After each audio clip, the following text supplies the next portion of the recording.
বন্ধুরা, আজকে তোমাদের জন্য আরেকটি ইসলামিক গল্প নিয়ে হাজির হচ্ছি। গল্পটি হচ্ছে এক কবুতরের বাচ্চার আজব কাহিনী এক বিধর্মীর সাথে। গল্পটা শুরু করলাম।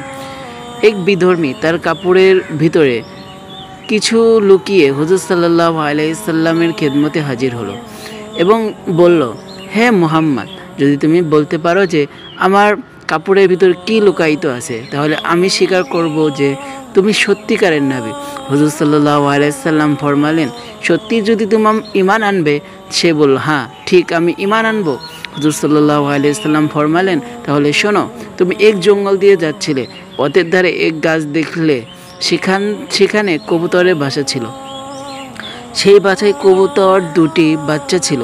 তুমি বাচ্চা দুটি ধরে যখন নিয়ে আসতেছিলে, তখন স্ত্রী কবুতরটি তা দেখে তোমার উপর ঝাঁপিয়ে পড়ছিল। তখন তুমি সেটাকেও ধরে ফেলেছো।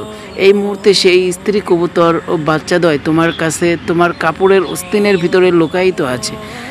বিধর্মী এই কথা শুনে বিস্ময়িত হয়ে গেল।